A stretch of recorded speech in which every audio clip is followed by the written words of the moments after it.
Fala, turma linda, sou o professor Diogo e agora nós vamos para a última parte, a parte 3 da nossa aula, que foi dividida em 3 partes, certo? Sobre as evidências da evolução biológica. Na aula 1 nós estudamos sobre os fósseis e sobre os órgãos vestigiais. Na aula 2 discutimos órgãos homólogos e análogos. Na aula 3 agora nós falaremos sobre a bioquímica comparada e a embriologia comparada. Vamos entender tudo para na próxima aula resolvermos diversas questões referentes a esse assunto. Vamos lá, turma?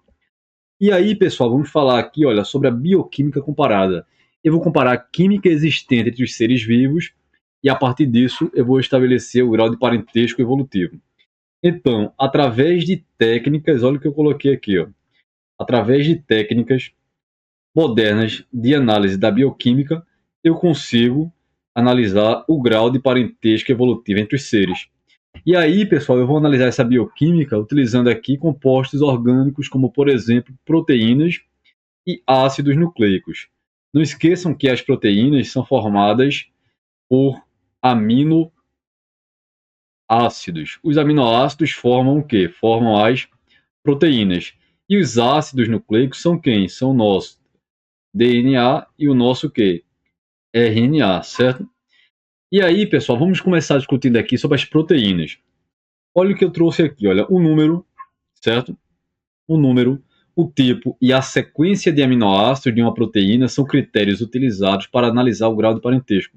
Então, quanto mais proteínas os indivíduos têm parecidas, quanto o tipo de proteína entre os seres, quanto mais semelhante é, certo? E quanto mais parecida a sequência de aminoácidos das proteínas, eu posso traçar aí graus de parentesco e analisar aí, tá certo? Quem é mais parecido com quanto mais semelhança entre esse número, esse tipo e essa sequência de aminoácidos, mais os seres serão parecidos evolutivamente. Nós vamos comparar aqui uma proteína chamada de citocromo C, certo? Esse citocromo C é uma proteína com muitos aminoácidos, formada por quê? Por aminoácidos, não esqueçam disso porque ela é uma proteína, olha, aminoácidos. E esse citocromo C, ele participa do processo de quê? De respiração celular. Qual é o objetivo da respiração celular? Produzir ATP.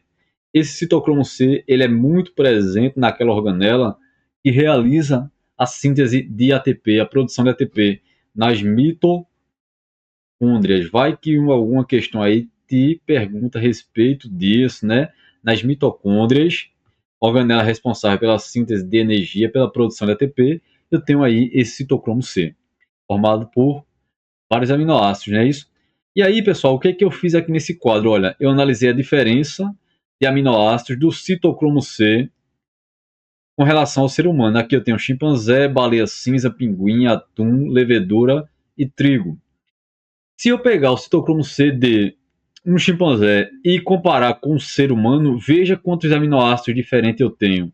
Porque o citocromo, né, é uma proteína formada por aminoácidos. Mas se eu comparar o do citocromo do chimpanzé e do ser humano, é zero diferença nos aminoácidos, certo? A baleia cinza ela vai ter 8 diferenças. Olha aí.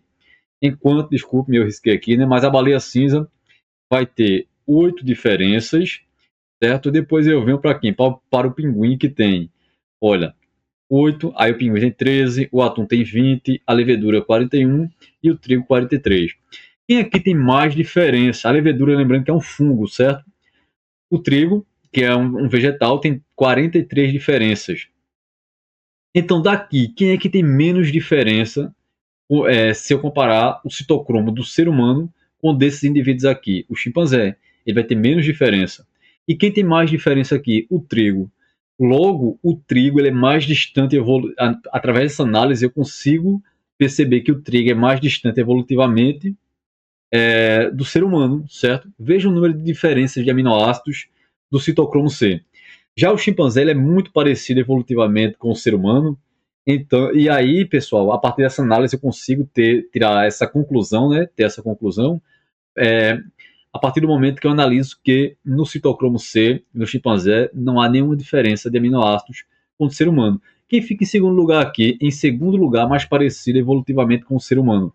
A baleia cinza, porque ela só apresenta, olha, 8 diferenças de aminoácidos, né? Isso somente 8 diferenças de aminoácidos o citocromo dela com o do ser humano. Quem é o segundo mais distante, que está em segunda posição de ser mais distante evolutivamente dos seres? A levedura. A levedura tem 41 diferenças. Então a levedura, que é um fungo, está distante evolutivamente do ser humano a partir dessa análise do citocromo C. A levedura aqui só perde para o trigo. Deu para entender, né? Que nesse quadro aqui eu estou mostrando a diferença dos aminoácidos do citocromo C desses indivíduos, comparando com, tá certo? Essa diferença é em relação ao citocromo do ser humano. Quanto mais semelhança, quanto menos diferenças, na verdade, mais semelhança os seres têm entre si. Por isso que o chimpanzé aqui é o mais parecido, tá certo? A partir dessa análise com o ser humano. Beleza. Além de falar das proteínas, de analisar os aminoácidos, nós podemos também analisar o DNA e o RNA. Atualmente, eu coloquei aqui, olha, atualmente, outro grupo, certo? Atualmente, outro grupo de moléculas orgânicas que é muito utilizado e com muita frequência nos estudos evolutivos, nas análises, tá certo? Para análise filogenética, ou seja, a análise do estudo da história evolutiva dos seres, é o DNA e o RNA, certo? O DNA e o RNA, que são ácidos nucleicos, eles são formados por nucleotídeos. Lembrando que esses nucleotídeos, só a título de lembrar, certo? Porque você não pode esquecer disso, são formados por nucleotídeos, e esses nucleotídeos possuem um fosfato, possuem uma pentose, certo? Que é um açúcar, e possui uma base nitrogenada, certo? Uma base. Então, um aminoácido é formado por um fosfato, uma pentose e uma base nitrogenada. Essa aqui são as peças que formam os nucleotídeos, certo? Fosfato, pentose e base nitrogenada forma esse nucleotídeo. Lembrando, pessoal, deixa eu puxar uma setinha aqui, que essas bases nitrogenadas, elas podem ser, tá certo? Aqui, olha, no DNA, quais são as bases do DNA e quais são as bases do RNA? Não esqueçam, bora lá, rapidão, revisar isso aqui. Quais são as bases do DNA? Adenina, timina, guanina e citosina. E do RNA? Adenina, uracila, guanina e citosina. Veja que a base que não aparece no DNA, certo? A base que não aparece no DNA é a uracila. A uracila é uma base somente do RNA. Então, na fita que eu encontro um U, eu lembro que é de RNA. Enquanto que o T de timina, ele é exclusivo de quem? Do DNA. Revisãozinha rápida, né? O T de timina só existe no DNA, essa base, e o U de uracila só existe no RNA. Deixa eu colocar o nome aqui das bases, rapidão, para que a gente não fique perdido, beleza? Olha aqui, A de adenina, certo? T de timina, G de guanina e C de citosina. Deixa eu preencher desse lado aqui também. Olha, adenina no RNA existe, a timina não existe, é uracila aqui, certo? A guanina existe também, certo? No RNA. E a citosina também existe. Pessoal, agora um exercício rapidão. Olhe para a imagem aqui em cima que eu coloquei para nós compararmos. É de DNA, essas três fitas. É de DNA ou elas são de RNA? Responderam? Isso mesmo, é de DNA. Como é que eu sei? A partir desse T. Apareceu o T aí, eu vou lembrar que é fita de DNA, porque a timina é exclusiva do DNA.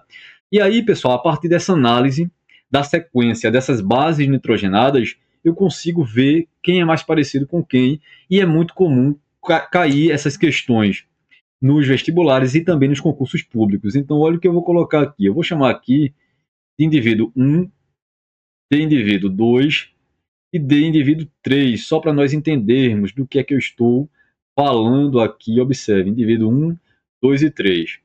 Veja, aqui eu tenho 3, aqui eu tenho o 2 e aqui eu tenho o 1. Eu vou tomar 1 como a minha referência e eu vou analisar quem é mais parecido com 1 evolutivamente. É o 1, é o 2 ou é o 3? O 2 ou o 3 é mais parecido com 1, certo? Aí eu vou deixar aqui a dúvida aqui embaixo, observe. É o 2 ou o indivíduo 3 que é mais parecido com 1? Vamos lá deixar aqui para a gente colocar a resposta. Aí eu vou analisar a sequência de bases. Quanto mais diferença, tá certo? Entre a sequência de base, mais distante evolutivamente o indivíduo é. E quanto mais parecida a sequência, mais semelhante evolutivamente o indivíduo vai ser. Então veja, olha o que é que eu tenho aqui. A referência é o indivíduo 1, não esqueça. Eu vou comparar o 2 com 1 e depois eu vou comparar o 3 com 1, certo? O 2, o primeiro é a adenina, tá igual, certo? No 2, a segunda letrinha que aparece aqui é timina, tá igual em cima, olha para o 1, certo? No indivíduo 2 aqui, a terceira é guanina. Lá no indivíduo 1 também é guanina, certo? No indivíduo 2 aqui, olha, é timina, mas lá em cima é citosina, então aqui é diferente. A próxima aqui é adenina, na do 2 aqui é timina, está diferente. E esse A aqui, ó, do 2 está diferente da sequência de cima do 1. Depois continua timina, no indivíduo 1 também é timina. Depois continua citosina, aqui está citosina, mas lá em cima está guanina, então está diferente. E no indivíduo 2, olha o que, é que eu tenho aqui, adenina, e no 1 também tem adenina, tá igual. Quantas diferenças eu tenho? Uma, bora contar aqui, ó, 2, 3, 4. Então aqui esse indivíduo ele tem 4 diferenças, se for comparar com o indivíduo 1, 4. Vamos guardar aqui esse número. Vamos agora comparar o indivíduo 3 com o indivíduo 1. Primeiro, lá no 1 eu tenho A, aqui tem G de guanina, tá diferente. Depois lá em cima, no 1, olha para 1 aqui, eu tenho T, no indivíduo 3 tem C de citosina, tá diferente. Depois aqui tem A, lá em cima tem G, diferente. Aqui tem T, lá em cima tem C, certo? Diferente. Depois, pessoal, olha, na posição 6 aqui eu tenho guanina no 3, né? No 1 eu tenho adenina, tá diferente. E se vocês olharem, todo o restante aqui vai estar diferente. Observe aí com calma. Todo o restante aqui, olha, vai estar diferente. Então, eu tenho quantas diferenças de bases nitrogenadas aqui do indivíduo 3 com o indivíduo 1? Quantas diferenças? Eu tenho 9 diferenças. Se eu comparar o indivíduo 3 com o indivíduo 1, eu tenho 9 diferenças. Então, quem é que é mais diferente? Quem é que é mais parecido evolutivamente? É 1 com 2 ou é 1 com 3? O mais parecido, tá certo? Olha, quem é que é mais... Se eu perguntar, quem é mais semelhante? O indivíduo 2 ou 3 é mais semelhante com 1? O 2, ele vai ser mais o quê? Mais semelhante, evolutivamente. E o indivíduo 3 vai ser o quê? O indivíduo 3, vamos colocar aqui o 3, ó, ele é mais o quê? Ele é mais diferente evolutivamente, mais distante evolutivamente, certo? Deu para entender, turma? Quanto mais distante, quanto mais diferenças eu tenho, mais distante evolutivamente eu vou ter. Olha, o indivíduo 3 ele trouxe toda a sequência de base nitrogenada aqui diferente, mas não precisava trazer toda essa sequência. Bastava o indivíduo 3 ter 5 diferenças de base. Digamos que ele tivesse somente 5. Se o indivíduo 3 tivesse somente 5 diferenças de bases, ele já seria mais diferente em relação ao 1, tá certo? De que o indivíduo 2, porque o 2 só teria 4. Deu para entender que não precisava estar as 9 diferentes, bastava ter 5, que o 3 já seria mais diferente do 1 do que o 2 do 1. Eu acho que vocês entenderam, né? Recapitulando, aqui eu estou analisando a sequência de bases nitrogenadas do DNA. E de forma bem resumida, quanto mais semelhantes forem as sequências de um indivíduo e outro, mais eles vão ser semelhantes evolutivamente, tá certo? Maior é o grau de parentesco evolutivo entre os seres. E quanto mais diferenças, menor o grau de parentesco evolutivo. O indivíduo 2 aqui é mais semelhante com o indivíduo 1, certo? De que o indivíduo 3 com 1. Ficou claro, turma? E para a gente fechar agora, vamos falar um pouquinho sobre a embriologia comparada. É o comparar o desenvolvimento embrionário dos seres e, a partir disso, conseguir, tá certo? Estabelecer parentesco evolutivo, grau de parentesco evolutivo, a história evolutiva dos seres, analisar a filogenia dos seres. Aí eu tenho aqui ó, que o Ernest Haeckel, ele propôs, certo? O Haeckel retratou o quê? A semelhança no desenvolvimento embrionário dos seres. E no século XIX, o que foi que aconteceu?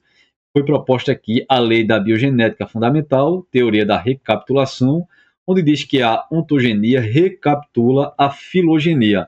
Mas, professor, não entender essas palavras. Vamos lá entender.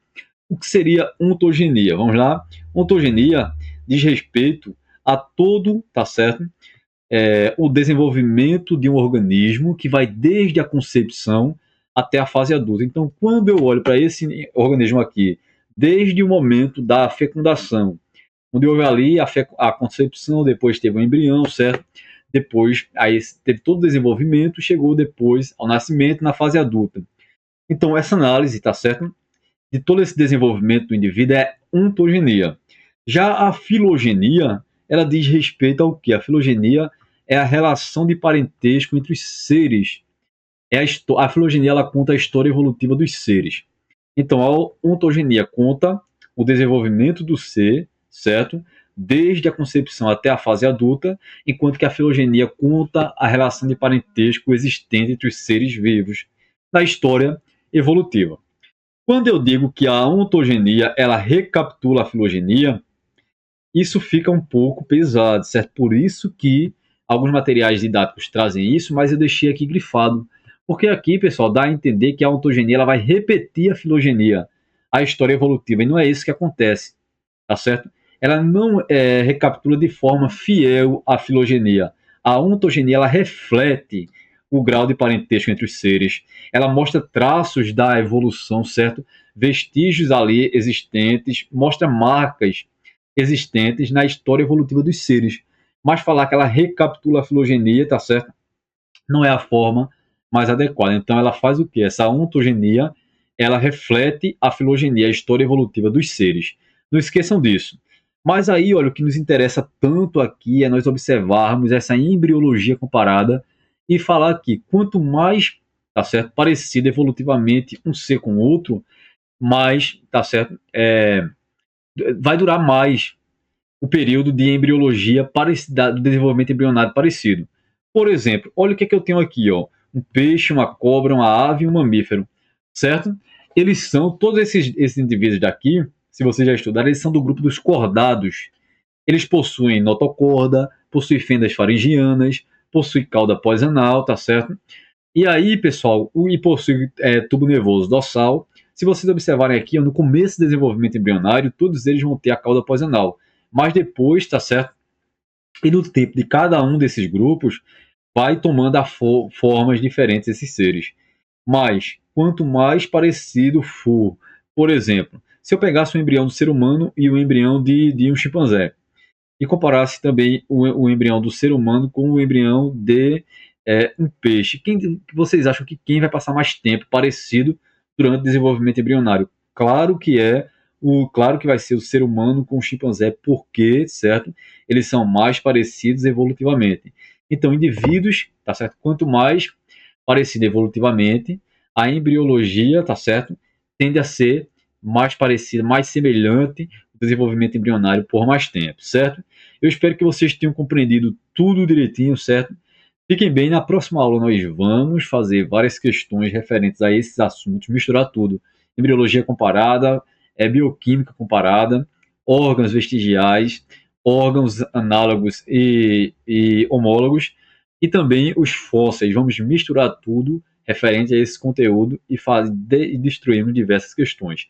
Inscreva-se no canal, compartilhe bastante, deixe o like se o vídeo foi útil e até mais. Tchau, tchau.